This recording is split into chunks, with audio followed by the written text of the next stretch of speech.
बड' लेटेस्ट आपडेटआव बयखौबो बरायबाय। दिनैनि रादाबखौ फरायदों आं प्रमद खाख्लारि। गिबि निउज आपडेटआव दङ लकसभानि बारग' एमपि सानसुमा खुंगुर बैसोमुथियारिनि बिबुंथि। आसामनि बर' फिसाफोरा गोजामसिन मस्ट एनसियेन्ट मस्ट इन्डिजिनियास हानि असे फिसा। एथ' गोजौसिन सहैनाय बर' रावखौ प्रमद बर'आ गोदान बिटिआर एकर्ड खालामनानै लासिसिं रोखोमै एस'सियेट अफिसियेल राव हिसाबै मर्यादा मोनहोबाय। आसामनि बर' फिसाफोरा बे एस'सियेट अफिसियेल लेंगुवेज सोस'नायखौ गनायनो हाया आरो आसामिस रावखौ जेरै ब्रैथि राव महरै बर' फिसाफोरनि सायाव जाबसिननो नागिरदों बेखौ बर' फिसाफोरा मानिया। गोनांथि जायोब्ला थैथां जुजिफिननो थाखाय बर' फिसाफोरा गोनाङाव गोग्लैगोन। सरकारा बर' रावखौ बुथारनो खैसार खालामदों होनना बारग' एमपि सानसुमा खुंगुर बैसोमुथियारि बिथाङा बुंथियो। क'क्राझार नोगोरजों नांजाबना थानाय बड'फा कालचारेल कमप्लेक्सआव खुंफुंनाय क'क्राझार लिटारेरि फेस्टिभेल 2021 दिनै जागायजेनबाय। सानथामनि हाबाफारिजों खुंफुंनो लानाय 100 रावनि थुनलाइयारि फोरबोआ दिनैनिफ्राय जागायजेनबाय। बे हाबाफारियाव गुबुन गुबुन रायजोनिफ्राय फैनाय मुंदांखा खन्थाइगिरिफोरनि थाखाय बिटिआर सरकारा नांगौ बायदि थानाय जानाय थांलाय फैलायनि सुबिदा होदों। बाक्सानि सालबारियाव बिपिएफनि CWC मेला जानानै थांबाय। बे मेलनि गेजेरजों बिपिएफ दोलोआ मोनब्रै थिरांथा लानाय जादों होनना बिपिएफ दोलोनि आफादगिरि हाग्रामा महिलारि बिथाङा बुंथियो। गिबि थिरांथा बिपिएफआ डिस्ट्रिक्ट लेभेलाव मोनफा मोनफा वार्कशप लागोन। बिपिएफआ गामि दानख'नायखौ मदद एबा हेफाजाब खालामा। बिपिएफआ बिटिसिनि मोन 16 डिपार्टमेन्ट ट्रान्सफार खालामनायखौ सापर्ट खालामा आरो ट्राइबेल बेल्ट एन्ड ब्लकखौ बोखांनायनि जि थिरांथा बेखौ बिपिएफआ सापर्ट खालामा होनना बुंथियो।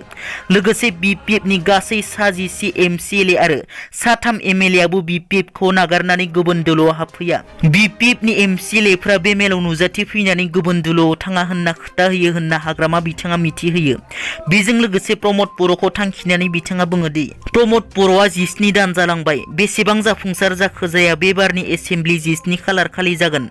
बेयावनो जोंनि गोबां सोंलु दङ। बिनि फिननायावनो मिथिनो हागोन बिथाङा मा मावनो हाखो आरो लामाया जिखिनि 17 बोसोराव बिपिएफआ बानायदों बेनो एखे दङ। जेबो सोलायनायखौ जों नुवाखै।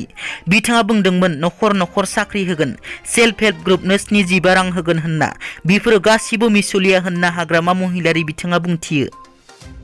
मैया फुंनि 10 रिंगासो समाव मणिपुराव उदखारिफोरनि गाग्लोबनायाव साबा फाइखिजों लोगोसेनो सानै सुबुंनि जिउ खहा जादों।